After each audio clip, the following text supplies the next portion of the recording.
So literally 20 members ముస్లిం workers వచ్చి ఒక్క హిందూని చావు బతుకుల్లో ఉండే సిచ్యువేషన్కి వచ్చేటట్టు కొడతారు. జెప్టోలో ఉన్నప్పుడు మేము చేసినాము. హైదరాబాద్ గుడ్మల్కాపూర్లో జెప్టో ఉద్యోగుల మధ్య ఘర్షణ జరిగింది. జీతం తక్కువగా వచ్చిందంటూ అల్తాఫ్ అనే అండ్ ఇంకో person literally severe injuries, shoulder break, hand brake, నడుము మీద కాట్లు, చెవు వెనకాల కాట్లు. అల్తాఫ్ చూపెట్టానా ఆయన కాంట్రాక్ట్ ఇవన్నీ గీతలు ఇవన్నీ దాకినాయి. హ్యాండ్ ఇరిగింది. చెవు కూడా ఇవన్నీ ఈరోజు హిందువుల పరిస్థితి ఇదన్నమాట. 20 మెంబర్స్ ఇద్దరి మీద. దీంతో వారి మధ్య వాగ్వాదం చోటు చేసుకుంది. ఆ వివాదం తీవ్ర రూపం దాల్చడంతో ఉదయ్, వినయ్ అనే ఇద్దరు లిటరలీ దీపు చంద్రదాస్ కేసు ఏదైతే అయిందో బంగ్లాదేశ్ లో ఆల్మోస్ట్ ఇంచుమించు అలాంటి కేసుకి దగ్గరగా వెళ్ళింది సిచ్యువేషన్. అది కూడా హైదరాబాద్ నడిబొడ్డు జెప్టో గుడ్డి మల్కాపూర్ బ్రాంచ్ లో. ఇప్పుడు రీసెంట్ న్యూస్ లో చూస్తూనే ఉన్నాం, TCS వచ్చింది, మనకి లెన్స్ కార్డ్ వచ్చింది, అండ్ జెప్టో బయటికి రావట్లేదు. యాక్చువల్ గా దాన్ని తొక్కేయాలని ట్రై చేస్తారు. సో వాళ్ళ ఇష్యూ మనకు అప్రోచ్ అవ్వడం, సో మన వాళ్ళ మీద అటాక్ అయిందంట గుడ్డి మల్కాపూర్ మెహదీపట్నంలో జెప్టోలో. అండ్ ఇది చిన్న ఇష్యూ ఏం కాదురా, ఇది పెద్ద ఇష్యూ. 20 మంది కలిసి ఒక్కొని కొట్టడం ఏంటి, చావు బతుకుల సిచ్యువేషన్ లో బెడ్ మీద ఉండడం ఏంటి. అండ్ ఈ ఇష్యూ పబ్లిక్ కి తెలియాలి ఎలాగైనా అనే ఇంటెన్షన్ తోటి వెళ్ళి వాళ్ళని కలవడము, మొత్తం మ్యాటర్ తెలుసుకోవడము, అండ్ ఇప్పుడు మీ ముంగడ పెట్టడం. ఎప్పుడు నేను మిమ్మల్ని ఏ హెల్ప్ అడగను, బట్ ఈసారి హెల్ప్ అడుగుతున్నా. వీడియో ఎండ్ వరకు చూడు, కుదిరినంత వరకు షేర్ చేయి. ఎందుకంటే హైదరాబాద్ వరకు వచ్చింది బంగ్లాదేశ్ లో ఉండే మెంటాలిటీ. అందరూ అవేర్ కావాలి. Let's start the video.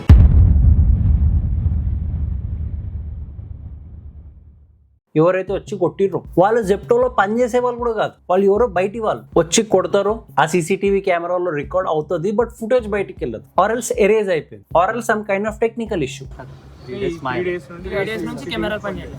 మనం అడిగితే పని చేయవు, వాళ్ళు ఖాళీ ఇట్లా ఏమైనా అయిందంటే అప్పటికప్పుడే పని చేస్తారు. అండ్ ఇక్కడ జస్ట్ అబ్బాయిలతోనే కాదు, అమ్మాయిలతో కూడా non stop misbehave. First of all గలీజ్ మాటలు ఎట్లా మాట్లాడతారు తెలుసు, గర్ల్స్ ముంగట. అది ఫస్ట్ ఆఫ్ ఆల్ ఇప్పుడు అది మన చెల్లె కాదు, అక్క కాదు అనుకొని అంత గలీజ్గా మాట్లాడతారు అన్న బయటిది. నార్మల్గా ఇట్లా టచ్ అవ్వగానే ఇట్లా టచ్ అయిపోయిందని ఫీలింగ్ ఎట్లుంటుంది తెలుసు వాళ్ళకి, మస్తు గలీజ్గా ఉంటుంది అన్న. అండ్ అమ్మాయిలు మల్టిపుల్ టైమ్స్ రిపోర్ట్ కూడా చేస్తారు. అక్కడ ఉన్న మేనేజర్ ఇమ్రాన్ అండ్ అబ్బాస్ ఇట్లా మాతో మిస్బిహేవ్ చేస్తారు అని చెప్తే కూడా ఇనపడినట్టు వెళ్ళిపోతారు, పట్టించుకోకుండా సైలెంట్ ఉండిపోతారు. మా మేనేజర్కి అమ్మాయిలతో మిస్బిహేవ్ అయినప్పుడు వీళ్ళు కంప్లైంట్ చేసినప్పుడు ఏం యాక్షన్ తీసుకోవాలి? మేనేజర్కి ఏం చెప్పలే అన్న, వాళ్ళు గర్ల్స్ షిఫ్ట్ ఇన్ఛార్జ్కి చెప్పారు. అంటే ఇప్పుడు టీమ్ లీడర్ ఉంటారు కదా, టీమ్ లీడర్కి చెప్పారు అన్న ఇట్లా చెప్తారు అని. టీమ్ లీడర్ మేనేజర్కి చెప్తే మేనేజర్ చెప్తా అన్నాడు. ఇప్పటి వరకు ఏం చెప్పలే. సో ఓవరాల్ ఇష్యూ ఎక్కడ స్టార్ట్ అయిందంటే ఆల్మోస్ట్ 60 మెంబర్స్ ఉంటారు జెప్టో గుడ్డి మల్కాపూర్ బ్రాంచ్ లో. దాంట్లోకి 18 members, close to 18 members women. ఆ ఉమెన్ లో 16 మెంబర్స్ దాకా హిందూ ఉమెన్.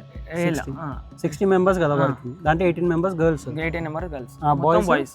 బాయ్స్ లో మన హిందూస్ ఎంతమంది? హిందూస్ ఉంటారు ఇప్పుడు ఒక 15 మెంబర్స్ ఉంటారు, అందరు Muslims. Okay. Manager, shift incharge అందరూ వాళ్ళకే సపోర్ట్ చేస్తారు.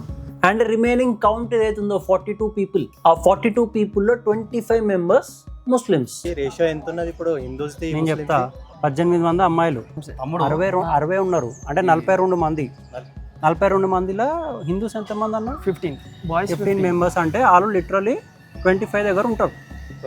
25 ఇప్పుడు 15 మంది కలిసి ఉండుంటే and remaining 17 members Hindus. Count గుర్తు పెట్టుకోను. సో ఇప్పుడు పాయింట్కి వచ్చేస్తే ఈ హిందూ బాయ్స్ ఎవరైతే ఉన్నారో, వర్కర్స్ ఎవరైతే ఉన్నారో, వీళ్ళు ఎక్స్ ఎంప్లాయీస్. మేము వర్క్ చేసిన ఉండే జెప్టోల నుండి ఫ్రాంచైజ్ అయిందనేసరికి మేము రిజైన్ ఇచ్చేసినాం, అంతా అయిపోయింది. ముందు ఇక్కడ పనిచేసే వాళ్ళంట, బట్ ఇక్కడ మేనేజ్మెంట్ సరిగ్గా ఉండకపోవడము, అండ్ అక్కడ పనిచేసే వేరే ఎంప్లాయీస్ ఎవరైతే ఉన్నారో వాళ్ళు నెగ్లిజెన్స్ గా బిహేవ్ చేయడము, సిగరెట్ ప్యాకెట్లు, కాండమ్ ప్యాకెట్లు ఎత్తుకెళ్ళిపోవడము, అండ్ సడన్ గా ఫ్రాంచైజీ ఏ సిచ్యువేషన్కి వచ్చిందంటే క్లోజ్ చేసేద్దాం, మళ్ళీ ఫ్రాంచైజీ తీసేసారు. వీళ్ళు దొంగతనాలు చేసుడు, సామాన్ అంతా లాస్ చేసుడు, అట్లా చేసిరు అన్న.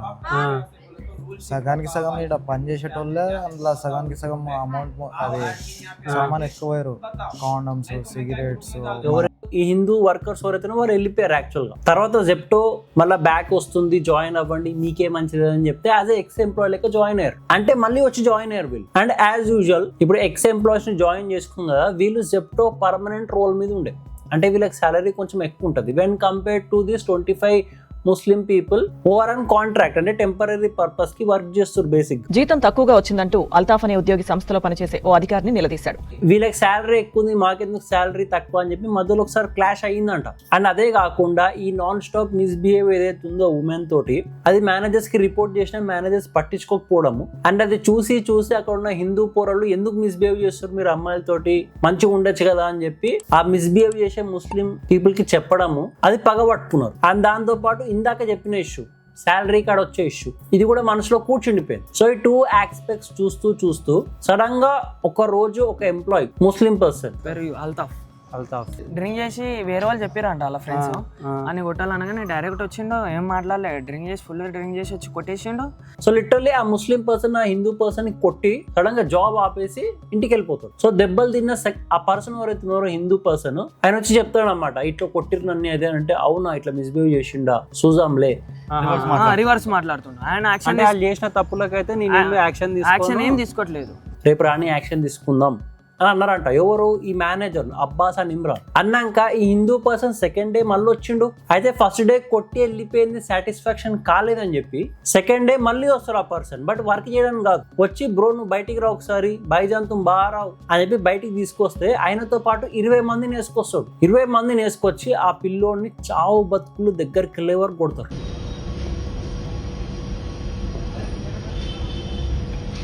ఈ సెకండ్ పర్సన్ కూడా షోల్డర్ బ్రేక్ అవుతుంది, హ్యాండ్ బ్రేక్ అవుతుంది, నడుము మీద కాటు, చో మీద కాటు.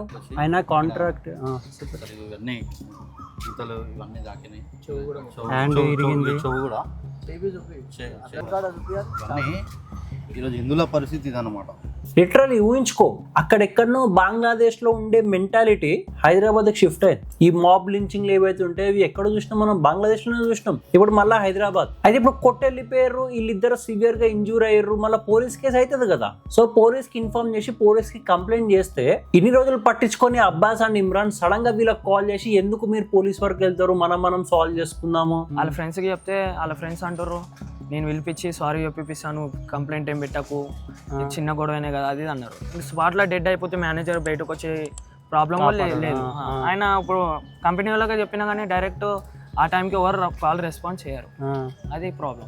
అవసరమా మీరు కంప్లైంట్ వాపస్ తీసేసుకోండి మీకే మంచిది కదా అని చెప్పి తీయ మాటలు మాట్లాడి వీళ్ళని కంప్లైంట్ వాపస్ తీసుకున్న మైండ్ సెట్ వీళ్ళకి క్రియేట్ చేసి వీళ్ళు ఓకేలే అనుకునే టైంకి ఎవడైతే కొట్టిపోయిండో వాడు పోయి కౌంటర్ కంప్లైంట్ ఫైల్ చేస్తాడు వీళ్ళ మీద, దెబ్బలు తిన్న వాళ్ళ మీద, హిందువుల మీద. వీళ్ళ వల్ల నాకు ఇట్లా అయిందని మళ్ళీ ఇమీడియట్లీ మన హిందువులు ఏం చేస్తారు, పోయి మళ్ళీ కంప్లైంట్ ఫైల్ చేస్తారు. కొట్లాడుకుంది అంటలేదు పోలీస్ కేసు, ఫస్ట్ మీరు వాళ్ళ మీద ఎఫ్ఐఆర్ ఫైల్ అయింది, వాళ్ళు మళ్ళీ కౌంటర్ వేసాడు మీ మీద. మా మీద ఎందుకు వేసారంటే మీ మీద ఎఫ్ఐఆర్ అయిందా? ఎఫ్ఐఆర్ కాలేదు, కంప్లైంట్ ఇచ్చారు, ఇంకా ఎఫ్ఐఆర్ కాలేదు. ఫస్ట్ వాళ్ళకంటే ఫస్ట్ నేనే ఇచ్చినప్పుడు మేనేజర్లు వీళ్ళందరూ ఉన్నారు, ఆపేసారు, కంప్లైంట్ తీసుకోకు, కంప్లైంట్ ఇయ్యకాలకి నేనే మొత్తం సాల్వ్ చేసుకుందాం, కంప్లైంట్ ఇచ్చినట్టు ఇంకా పెద్ద పోతుందని ఫస్ట్ కంప్లైంట్ 10కి నేను ఇచ్చిన, 11 నైట్కి వాళ్ళు ఇచ్చారు, మళ్ళీ 12కి మేము ఇచ్చినాం.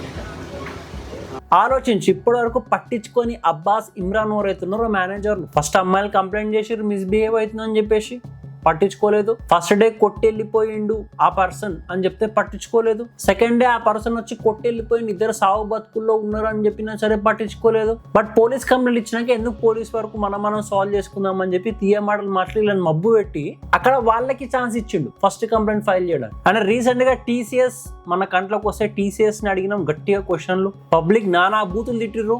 లెన్స్ కార్ట్ వచ్చింది, లెన్స్ కార్ట్ నానా బూతులు తిట్టినాం. లెన్స్ కార్ట్ ఇంకా జస్ట్ ఒక బ్యానర్ పెట్టినందుకు తిట్టినాం. బట్ జెప్టో నేను చెప్తున్నా, జెప్టో ఎంత వరస్ట్ సర్వీస్ ఉంటుందంటే ఆర్డర్ ప్లేస్ చేస్తే ఆర్డర్ కన్ఫర్మ్ చేయడానికే 10 నిమిషాలు తీసుకుంటుంది, అంత బేకార్ సర్వీస్ ఉంటుంది. పోనీలు బేకార్ సర్వీస్ ఏదైతే ఉందో అది కస్టమర్స్ కే ప్రొవైడ్ చేస్తారు, ఎంప్లాయీస్ అయినా మంచిగా చూసుకుంటున్నారు అని అనుకుంటే అలా ఎంప్లాయీస్ వల్ల ఇది సంగతి. అమ్మాయిలతో నాన్ స్టాప్ మిస్బిహేవ్ అవుతుందని చెప్పి కంప్లైంట్ చేసినా సరే ఆ మేనేజర్లు ఎవరైతున్నారో అబ్బాస్ ఇమ్రాన్ పట్టించుకోకపోవడము, అబ్బాయి మీద ఫస్ట్ డే అటాక్ అయిందని చెప్పినా సరే పట్టించుకోకపోవడము, సెకండ్ డే వచ్చి కొట్టిపోయినాక పట్టించుకోకపోవడం, పోలీస్ కంప్లైంట్ ఇచ్చినాక వచ్చి పట్టించుకోవడం. ఎందుకంటే పోలీస్ కంప్లైంట్ అయ్యి న్యూస్ వైరల్ అవుతే జెప్టోకి బ్యాడ్ నేమ్ వస్తుంది. అప్పటి వరకు లిటరలీ నోరు మూసుకొని కూర్చున్నారు. అండ్ జెప్టోకి చెప్తున్నా, వదిలేసాయి, నీ సర్వీస్ ఏదైతుందో కస్టమర్స్కి ఎట్లా మంచిగా లేదు, పోనీ నువ్వు హైర్ చేసుకునే ఎంప్లాయీస్ కన్నా ఒక మంచి వర్కింగ్ ఎన్వైరన్మెంట్ క్రియేట్ చేయరా, చూసుకోరా నార్మల్ ఎంప్లాయీస్ ఎలా ఫీల్ అవుతున్నారు. ఆ సర్వేలు చేసేది ఉంటది కదరా, ప్రతి ఒక్క ఆఫీస్ ఉంటది. నార్మల్ ఎంప్లాయ్ ఎట్లా ఫీల్ అవుతున్నాడు, అంత సేఫ్ ఉంది ఎన్వైరన్మెంట్, ఏదైనా మిస్బిహేవ్ అవుతుందా, డైరెక్ట్ కాంటాక్ట్ చేయడానికి ఆప్షన్ ఉంటుంది కదా. వాళ్ళని అడిగితే ఆప్షన్ కూడా లేదంటే డైరెక్ట్ వీళ్ళకే చెప్పాలంటే మేనేజర్లకి అబ్బాస్ ఇమ్రాన్ అయితే మ్యాటర్ ని బయటికి తీసుకోనియరు. ఆ మొత్తం ఇష్యూ అయిపోయినాక ఇప్పుడు వచ్చి లేదు మేము జెప్టో నుంచి ఈ అబ్బాయిలకి ఏదైతే అయిందో హాస్పిటల్ ఖర్చులు ఉంటే మేము సాల్వ్ చేస్తాం. హాస్పిటల్ ఖర్చులు ఎత్తుకుంటే ఏమొస్తుందిరా? ఇప్పుడు హైదరాబాద్ గుడ్డి మల్కాపూర్ లో ఈ 2 people తో అయిన ఇన్సిడెంట్ వేరే జెప్టో సెంటర్లలో అవ్వదు అని చెప్పి గ్యారంటీ ఏంది అడుగుతున్నా. అరే అమ్మాయిలు సేఫ్ గా ఫీల్ అయితే లేరు, కంప్లైంట్ ఇచ్చిరంట మల్టిపుల్ టైమ్స్, అయినా సరే పట్టించుకుని నాదుడు లేడు, నాన్ స్టాప్ హరాస్మెంట్ నడుస్తుంది. అంటే ఏం చేద్దాం అనుకున్నా జెప్టోని లవ్ జిహాద్ సెంటర్ నడిపిద్దాం, లేదా 10 minutes లో అమ్మాయిని హరాస్ ఎట్లా చేస్తారని చెప్పి నేర్పిద్దాం అనుకుంటున్నారా? లిటరలీ చెప్తున్నా కదరా, ఇది ఒకటే కాదు, వేరే కంపెనీస్ కూడా ఉన్నాయి. ఆ కంపెనీస్ నుంచి బయటికి రాలేవు ఇన్సిడెంట్స్, కానీ ఐఎమ్ డామ్ షూర్ వేరే ఫుడ్ డెలివరీ యాప్స్ ఏవైతున్నాయో వాటిలో కూడా same incidents, same situations face చేసి ఉంటారు మన వాళ్ళు. వేరే ఫాస్ట్ డెలివరీ సర్వీసెస్ ఏవైతే ఉన్నాయో బ్లింకిట్ లాంటివి, ఇప్పుడు జెప్టో లాంటివి, ఒక దగ్గర అయిందంటే ఇంచుమించు అలాంటిది రెప్లికేట్ అవుతుంది ఇంకో దగ్గర. ఇప్పుడు ఆ పర్సన్ కి సీరియస్ ఇంజురీస్ అయింది, బ్రెయిన్ లో బ్లడ్ క్లాట్ అయిందంట. ఇప్పుడు ఆ పర్సన్ యంగ్ గానే ఉన్నాడు, ఫ్యూచర్ లో అది ఎఫెక్ట్ అవుతుంది, కంపల్సరీ ఎఫెక్ట్ అవుతుంది. ఎవరికైతే బ్రెయిన్ లో బ్లడ్ క్లాట్ అవుతుందో వాళ్ళకి తెలుసు. ఇలాంటి ఇన్సిడెంట్స్, ఇలాంటి యాక్సిడెంట్స్ ఏవైతే ఉన్నాయో, దెబ్బలు ఏవైతే ఉంటాయో అవి పక్కా ఎఫెక్ట్ చేస్తాయి ఫ్యూచర్ లో. ప్రతి ఒక్కరిని చెప్తున్నా, వీడియో చూసే ప్రతి ఒక్కరిని చెప్తున్నా, we are బైకాటింగ్ Zepto.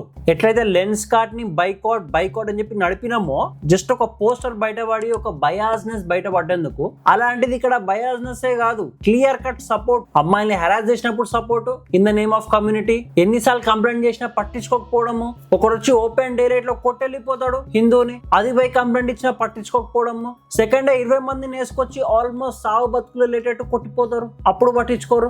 And police complaint వరకు వెళ్ళినాక మ్యాటర్ బయటకు వస్తే బ్రాండ్ నేమ్ పాడైతుంది అని చెప్పేసి ఇప్పుడు వచ్చి సెటిల్మెంట్లు చేసుకుంటున్నారు. సిగ్గుండాలి. నీ కింద పనిచేసే ఎంప్లాయీస్ కి ఒక safe and secure environment create చేయండి ఆ కంపెనీ ఉండి వేస్ట్. ఒక లో లెవెల్ ఎంప్లాయీ కూడా డైరెక్ట్ హై లెవెల్ మేనేజర్ ని కాంటాక్ట్ చేయాలి ఇన్ కేసు ఏదైనా ప్రాబ్లం వస్తే. అలాంటిది ఒకటి డైరెక్ట్ కనెక్షన్ ఏర్పరచుకోవాలి. అండ్ ఇది కూడా ఎందుకైంది తెలుసా, మన హిందూస్ లో యూనిటీ లేనందుకు. ఆడ 20 మందిని బయటికే నేసుకొచ్చిండు. అక్కడ పనిచేసే 15 members 17 members మన హిందూస్ ఎవరైతున్నారో వాళ్ళు యునైట్ అయ్యి ఉంటే ఆ పోరుడు సావు బతుకులలో బెడ్ మీద ఉండకపోతుండే, రైట్? ఆ 17 members యునైట్ అయ్యి ఉంటే ఆ హిందూ అమ్మాయిలతో అయితే మిస్బిహేవ్ అవుతుందో జెప్టోలో అది కాకపోతుండే.